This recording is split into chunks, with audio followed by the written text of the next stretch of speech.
श्री मनोज कुमार झा। शुक्रिया माननीय vice chairman साहब। सुकून भी है, अच्छे माहौल में बातचीत हो रही है और आप वहां हैं तो आपके पास अग्निशामक यंत्र भी रहता है आग बुझाने के लिए, ये मैंने महसूस किया है। माननीय उपसभापति महोदय, इस विधेयक पर अपनी आपत्तियां और अपनी आलोचना माननीय मंत्री जी के समक्ष रखूंगा। बिल के मसौदे पे बिंदुवार आऊंगा, लेकिन उससे पहले मैं चंद बातें रखना चाहता हूं। वो ये है माननीय वाइस चेयरमैन साहब, क्योंकि किसी भी आर्टिकल को जब हम पढ़ते हैं संविधान की इस किताब में कि 14 क्या कहता है, 25 क्या कहता है, 26 क्या कहता है, उसकी इबारत पढ़ने से पूर्व कॉन्स्टिट्यूएंट असेंबली की डिबेट को देखना चाहिए कि उस आर्टिकल के बनने में किस तरह के विचार आए थे। संभवतः माननीय मंत्री जी अगर आर्टिकल 26 ABC की पूरी प्रस्तावना को, उस डिबेट को पढ़ते तो शायद उनका काम एक नॉन स्टैट्यूटरी बॉडी से भी चल जाता, बशर्ते इसके कि इस तरह की चीजें लाएं। आज के आपके समक्ष जब बोल रहा हूं, मेरे पार्टी के राष्ट्रीय अध्यक्ष एम्स में इलाजरत हैं, लेकिन वो गौर से देख रहे होंगे। कल उनके एक वीडियो को कट करके खूब चलाया गया। सर, पूरा संवाद तो देखिए, और अगर उन्हीं को चलाना है तो उनकी तो न्याय, सामाजिक सौहार्द के बारे में इसी पार्लियामेंट में बहुत सारी स्पीचेज हैं, उसको सुना जाए।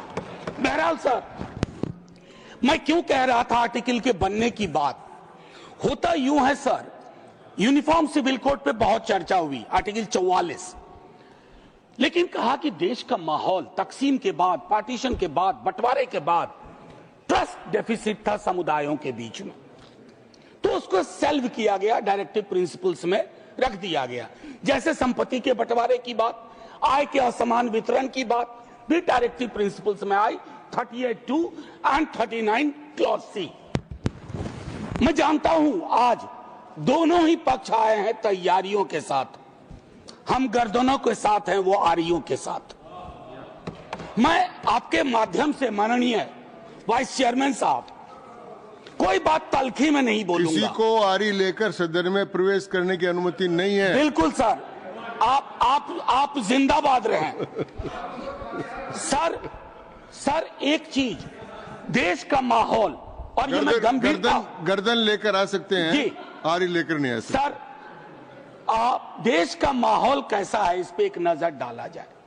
गाहे बगाहे इकोनॉमिक बाइकॉट की बात होती है, गाहे बगाहे किसी पुरानी मस्जिद के नीचे कुछ चीजें ढूंढी जाती हैं, गाहे बगाहे प्लेसेस ऑफ वर्शिप एक्ट पे सवाल उठता है। सर, इस तरह के माहौल में आपके बिल का कंटेंट और आपके बिल का इंटेंट दोनों सवालिया निशान खड़े करता है।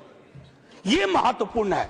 चिंता इस बात की नहीं है, अभी चुन के आए हैं, हम भी चुन के आए हैं, लेकिन चुन के आने के बाद बहुमत विजडम की गारंटी नहीं होता है। आप लोग अक्सर ये सोचते हैं कि बहुत बड़ी बहुमत है तो सारा विजडम आप ही के पास है। सर, माननीय सभापति महोदय, खान पान, वस्त्र, आभूषण, भाषा, इबादत, इतनी तकरार, उसमें क्या होता है ना, एक समुदाय को लग रहा है। सर, मैं आपके माध्यम से एक चीज कहना चाहता था।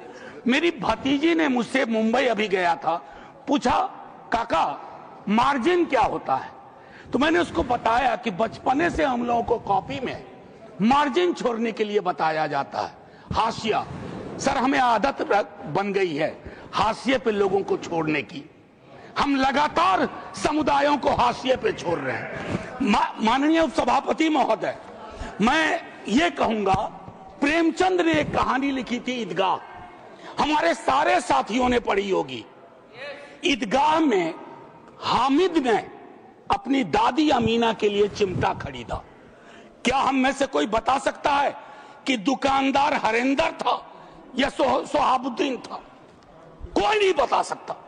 लेकिन आज क्या चल रहा है, हामिद खरीदेगा तो वही खरीदेगा, हरिंदर खरीदेगा तो वो हरखू के पास जाएगा। सर, ये चीजें, मतलब मैं तो ये कहूंगा कि कुछ चीजें एक दूसरे से ऐसे वाबस्ता होती हैं कि उन्हें अलग अलग देखने को जी नहीं चाहता, उन्हें अलग अलग। Please request you don't disturb him. मैं सिर्फ ये कहना चाहता हूं, कुछ चीजें एक दूसरे से ऐसे वाबस्ता होती हैं कि उन्हें अलग अलग देखने को जी नहीं चाहता। सर, इस देश के हिंदुओं को मुसलमानों की आदत है, मुसलमानों को हिंदुओं की आदत है, और ईसाइयों को, सिखों को हिंदुओं और मुसलमानों की आदत है। ये आदतें मत बदलवाइए, ये आदतें मत बदलवाइए। सर, एक लखनऊ के मशहूर शायर थे, आजादी के बाद पाकिस्तान चले गए, फिर नेहरू से दोस्ती थी, वापस आए तो लोगों ने पूछा क्यों आ गए? बोला यार बहुत मुसलमान थे यहाँ, लखनऊ का हूं, मिला जुला देखने की आदत थी। ये मैं बता रहा हूं, मैं बता रहा हूं सर कि ये चीजें महत्वपूर्ण है। आज सुबह से कई बार लाइटर वैन में कहा गया सौगात और तोहफा। माननीय उपसभापति महोदय, लोकतंत्र में सौगात और तोहफा नहीं हुआ करता। हम राजतंत्र में नहीं हैं, लोकतंत्र में एक एक पाई स्टेट एक्सचेकर की है, और एक एक पाई पे एक एक नागरिक का हक है, और उस नागरिक का भी है जो हाशिए पे है, और उस नागरिक का भी है जिसने जानवरों को बंद करके एक प्राइवेट जू खोल लिया। ये हमें समझना होगा। माननीय उपसभापति महोदय, कल मैं माननीय गृह मंत्री जी को सुन रहा था।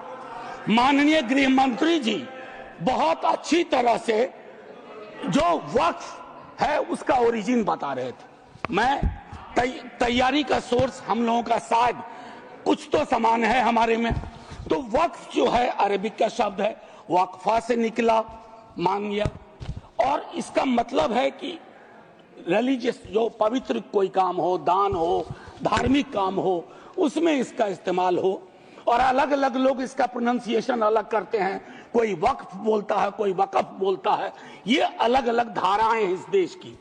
काबा की मस्जिद जो 622 में बनी प्रॉफिट मोहम्मद के time, peace be upon him, वो पहली इस्लामिक वक्फ थी। उसके बाद एक चीज हम सबको याद रखना चाहिए, हम किसी भी धर्म के मानने वाले हों, राष्ट्र की अवधारणा से पूर्व नदियां नहीं बटी थी, संस्थाएं ऐसे नहीं बटे थे, बनते गए, उसमें सुधार भी हुआ।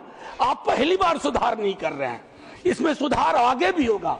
मैंने कहा ना कि दिक्कत होती है कि जब आपका इंटेंट और आपका कंटेंट दोनों मैच करता है तो डर लगता है, क्योंकि उस समुदाय के बारे में सर मैं एक बात जरूर कहूंगा।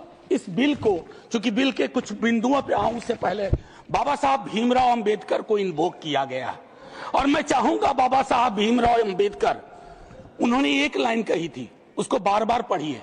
Democracy is incompatible in inconsistent with isolation and excluding minority communities. You have to look at honourable minister from the angle of isolation and exclusion. और ये दोनों चीजें बहुतायत में हैं और अलग अलग जगहों पे हैं। सर, जमीन के साथ किसी व्यक्ति और किसी कौम का क्या रिश्ता होता है, इसको भी समझने की जरूरत है। सच कहूं तो कई बार एहसास ये भी होता है कि with this bill, is it a legal cover for bulldozer?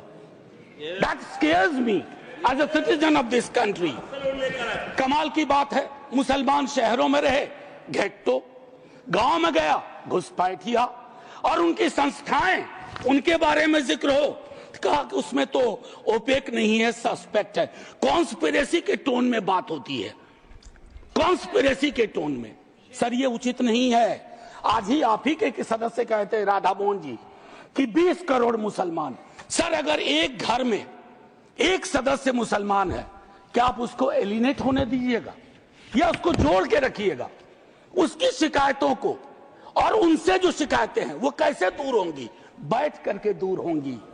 किसी को डॉग विसिल पॉलिटिक्स का उपकरण बना करके अगर आप अलग करना चाहोगे तो वो उचित नहीं है। मैं माननीय उपसभापति महोदय, आपने कहा, मेरे कई सदस्यों ने कहा, नॉन मुस्लिम्स को, मैं तो बड़ा तारीफ करूंगा, खड़ा हो जाऊंगा पक्ष में, अगर इतना सेक्युलर मिजाज इस देश का कर दीजिए कि हर धर्म के संस्थाओं में दूसरे धर्म के लोग हों। इस्लामिक कम्युनिटी में डालिए तो हिंदू में डालिए, सिखों में डालिए, क्रिश्चियंस में डालिए, तब न बात होगी। या सिर्फ तय कर लिया कि सारे प्रयोग या सारा संयोग मुसलमानों को लेकर के होगा, ये उचित नहीं है माननीय उपसभापति महोदय। इसमें क्या है, मैं दूसरी चीज कहूंगा कि संपत्ति वक्फ की है अतिक्रमण के पंजीकरण के संदर्भ में। मेरे संजय जी कह चुके हैं, आपकी खुद की एफिडेविट है कि कितना डिजिटलाइज हो गया है, कितना इंक्रोचमेंट हुआ। एक छोटी सी बात कहूंगा, मैं सिर्फ ये कह रहा हूं 30 बरस में सिर्फ 8 केसेस आए। क्या कर रहे हैं हम सर? अब वक्फ बाय यूजर, ये बहुत इंटरेस्टिंग चीज है।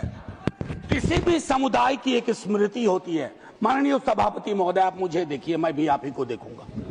किसी भी समुदाय की एक स्मृति होती है। कोई मस्जिद कब से यूज में है, कागजात ढूंढोगे। मैं अभी अपने बिहार का अनुभव बताता हूं। हम बहुत छोटी जोत के किसान परिवार से आते थे, दादा के टाइम से। सर अभी वहां सर्वे हो रहा है, कागज हमें अपने घर में नहीं मिल रहा है सर, ये और सर्वे ही बंद कर दिया बिहार की सरकार ने।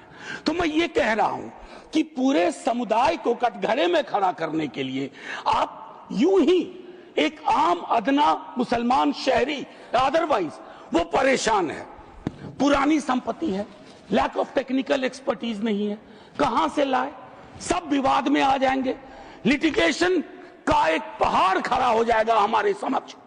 और हां, आप डीएम को बहुत काम पकड़ाते हो। बेचारा डीएम लोकल लेवल पे हम कहते हैं ट्रैक्टर बन के रह गया है। जितनी आपकी योजनाएं हैं, जयंत भाई की विभाग की योजनाएं हो, किसी की डीएम नोडल ऑफिसर, और हम ये मान के भी चलते हैं कि डीएम है तो ज्ञान का सारा भंडार उसके पास है। डीएम को एक एक महकमे की मीटिंग का टाइम नहीं मिलता है, क्या क्या करेगा डीएम।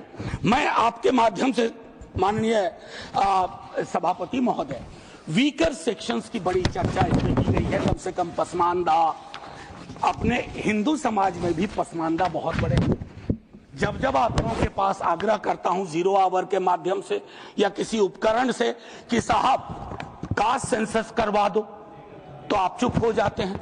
अभी संजय जी ने कहा कि भगवान ने अगर ये व्यवस्था नहीं बनाई ऊंच नीच की, जाति व्यवस्था की, तो भगवान के समक्ष जो इबादत का है, जो मंदिर है, वहां क्यों ये व्यवस्था बनी रहे? क्यों नहीं आरक्षण हो? क्यों नहीं हम सुनिश्चित करें कि पूजा पद्धति किसी एक जाति विशेष के हाथ में ना हो, हर कोई उसमें भागीदारी कर सके। सर तब तो जो राष्ट्र की संकल्पना थी हमारी, हम उसको साकार कर पाएंगे। अब देखिए कंसल्टेशन, रिजिजू जी बहुत इनोसेंट चरित्र के हैं, बहुत इनोसेंट चेहरा भी है। कंसल्टेशन के इतने आंकड़े बता दिए। अब भूपेंद्र जी आप उठते हैं, लगता है पॉइंट ऑफ ऑर्डर ले लीजिएगा। हाँ sir, consultation, there is absolute lack of consultation. Consultation is not about we called so many meetings. Consultation is about did you listen to them? सुना या सुना दिया? आप सुनते नहीं हो, सुनाते हो। इसको संवाद नहीं कहते हैं, संवाद का मतलब होता है दोनों चीजें। और एक चीज मैं कहूंगा और वही खत्म करूंगा, संस्थागत गैर मौजूदगी मुस्लिम्स की आप इंश्योर कर रहे हैं। मैं आज इतिहास के इस कालखंड में हूं, माननीय लीडर ऑफ द हाउस है, हमारे साथी है यहाँ। 2 मिनट के बाद मेरी कही गई बात भी हिस्ट्री हो जाएगी, इतिहास बन जाएगा। लेकिन मैं आपसे आग्रह करता हूं मंत्री जी, डोंट हरी अप। इस देश के मुसलमान का इस मिट्टी पे कर्ज है और इस मिट्टी का मुसलमान पे कर्ज है। इस कर्ज के रिश्ते को व्यापारी की नजर से मत देखिए, तिजारत की नजर से मत देखिए, क्योंकि अगर वो नजर आपकी नजर में बदलाव नहीं आएगा तो माननीय उपसभापति महोदय, सब कुछ हमारा बिखर के रह जाएगा। आखिरी 1 मिनट लूंगा। मैं सोच के आया था कि क्या कहूं, और मैंने ईदगाह का जिक्र इसलिए किया। एक नूर मियां की सुरमा का भी कर सकता था, विद्रोही जी ने लिखा, उससे पहले केदारनाथ सिंह ने लिखा। लेकिन मैं अदम कोंडवी, गोंडा जिला उत्तर प्रदेश का आभार करते हुए मैं एक दो लाइन पढ़ करके अपनी बात खत्म करूंगा। हिंदू या मुसलमान के लिए के एहसासात को मत छेड़िए, अपनी कुर्सी के लिए इस जज्बात को मत छेड़िए। हम में कोई हुण, कोई शक, कोई मंगोल, पता करना बड़ा मुश्किल है कौन कहां से।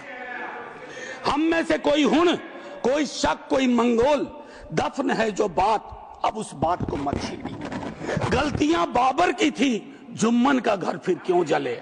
ऐसे नाजुक वक्त में हालात को मत छेड़िए। है कहां हिटलर, हलाकू जार या चंगेज खां, मिट गए सब, कौम की औकात को मत छेड़िए।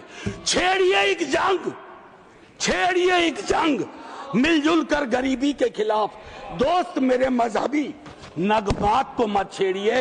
हाथ जोड़ करके, तो हाथ जोड़ के कहता हूं सर, इसको फिर से कंसल्टेशन के लिए भेजिए और एग्जीक्यूटिव के डिसीजन को कमतर करिए, एग्जीक्यूटिव के डिसीजन को, इन्फ्लुएंस को कमतर करिए। और पूरी दुनिया नॉमिनेटेड से इलेक्टेड पे जा रही है, आप इलेक्टेड से नॉमिनेटेड पे जा रहे हो। नॉमिनेटेड लोग बड़े खतरनाक होते हैं, ध्यान रखना सर। जय हिंद सर। धन्यवाद मनोज जी।